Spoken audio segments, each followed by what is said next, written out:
NBC 10 at Issue starts now. Good morning. I'm Keith Jones. Welcome to NBC 10 at Issue. Today we'll discuss a local college that's offering an alternative to SATs. We'll also take a look at billboards. Some local communities don't want them on their streets. The question becomes, do they have the power to stop them? But we start with traumatic brain injury. It's a topic that's getting a lot of attention right now because of one type of the condition, a concussion. Researchers know a hit to the head can cause some serious side effects and long-term damage when not treated properly. Researchers say they've recently learned a lot about the impact of a concussion. A concussion, of course, is caused by a blow or jolt to the head that changes the way the brain works.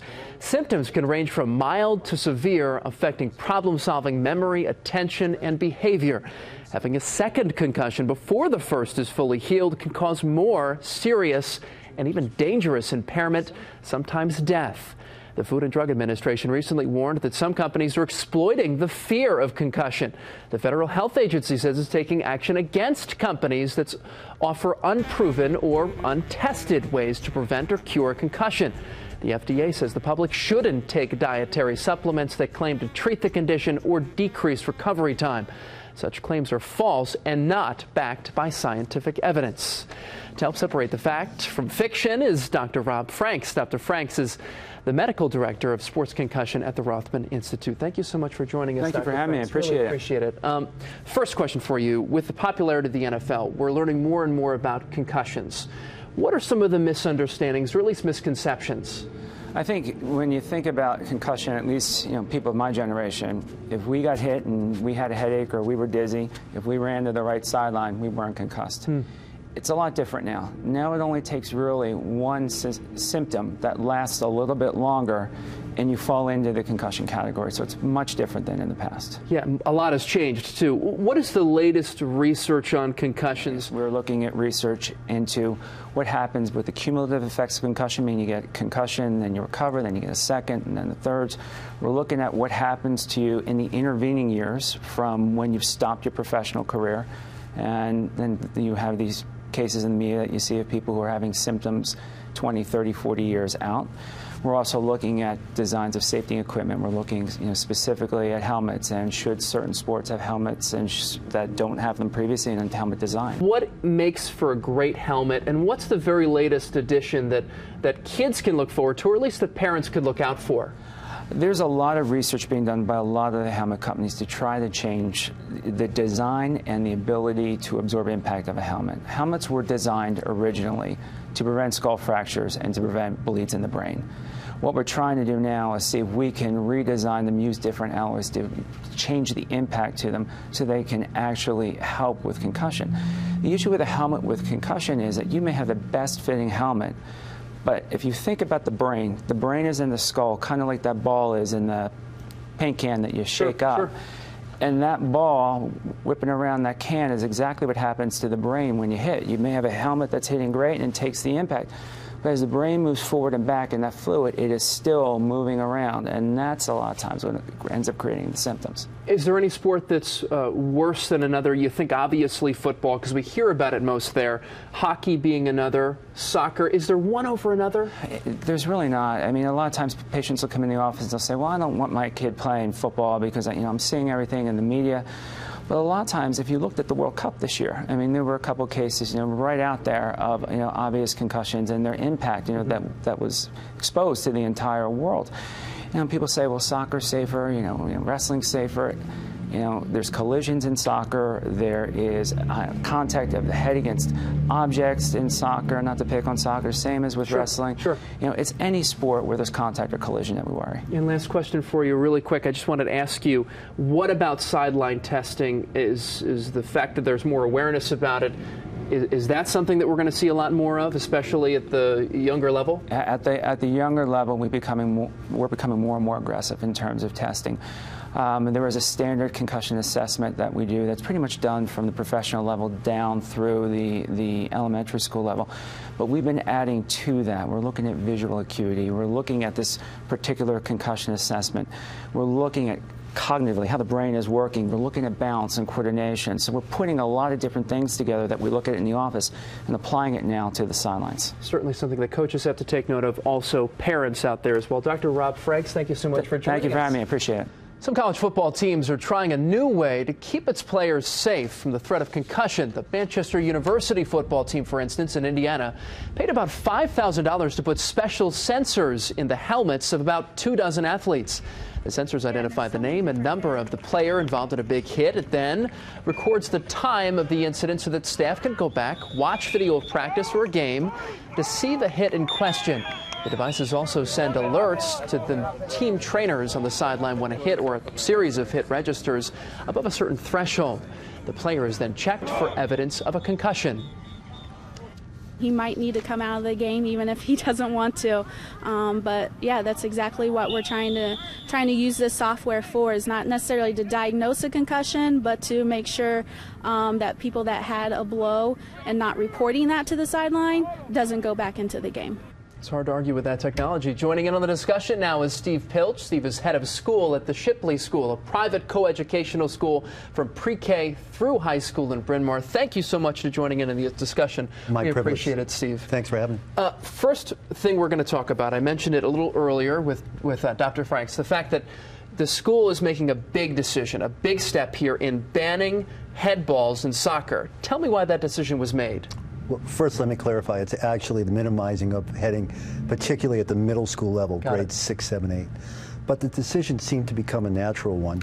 Over the last 4, 5, 6, 7 years, we began to get seriously involved in the research on concussions and offer baseline testing and appropriate rehab work for when our students wind up with issues.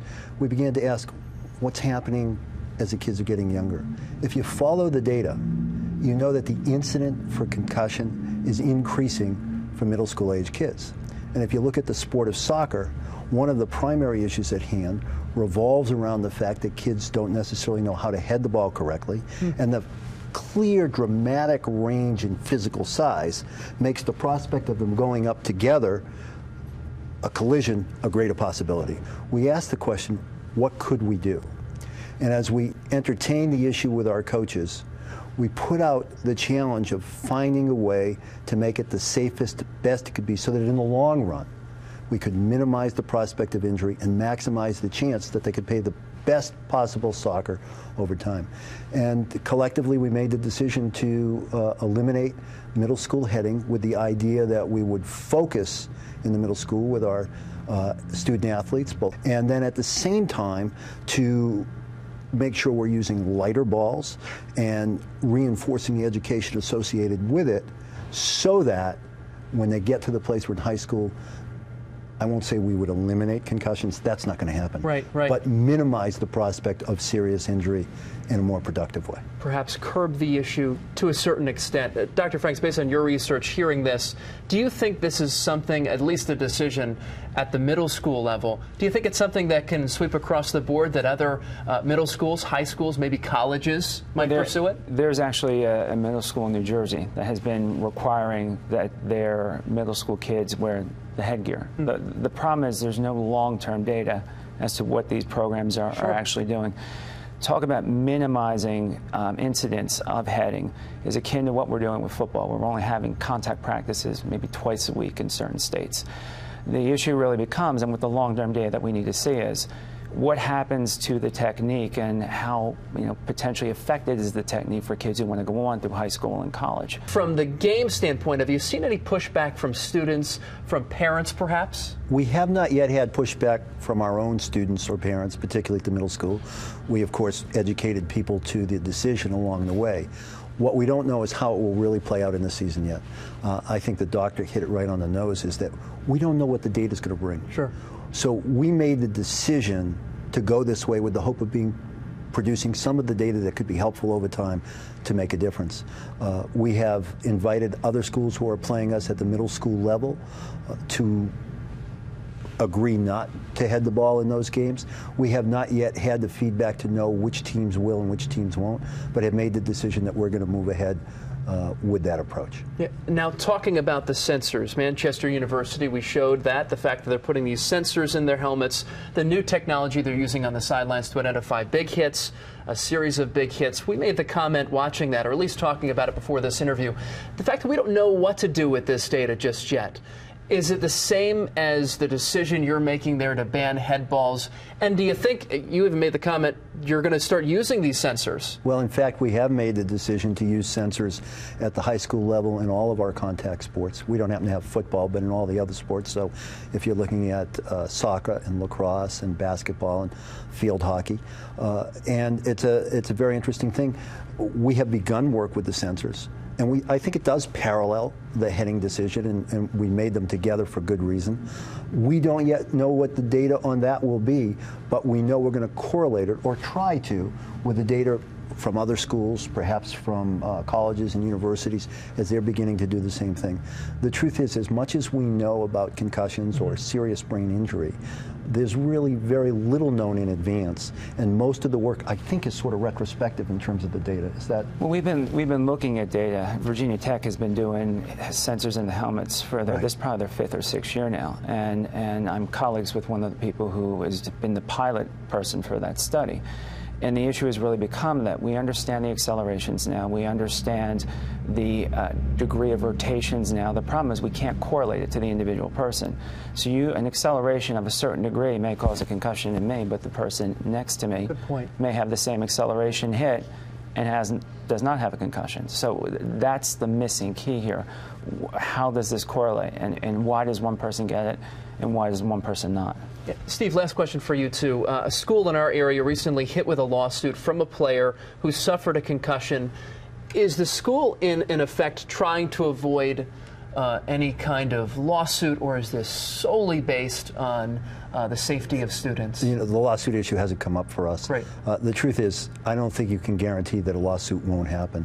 For us, it's driven by the safety issue. It's driven by the commitment to make sure our students have the best possibility of being as safe and healthy as they can be. Listen, I hope they're playing soccer 4, 5, 6, 8 years from now and their careers aren't ended. It's one of the reasons for the heading decision. It's one of the reasons that we're going with the sensors and doing it across time. Longitudinal research will make a huge difference in all of these areas for everyone. All right, Steve Piltch from the My SHIPLEY privilege. School. Thank you so much Thank for you very joining much. us. Dr. Rob Franks. Thank you very much. From the Rothman Institute. Thank you very much for your time. When we come back, I'll tell you how a local college is offering students an alternative to SAT testing. It's an idea that's getting a lot of steam lately. That's next. This is NBC 10 at Issue.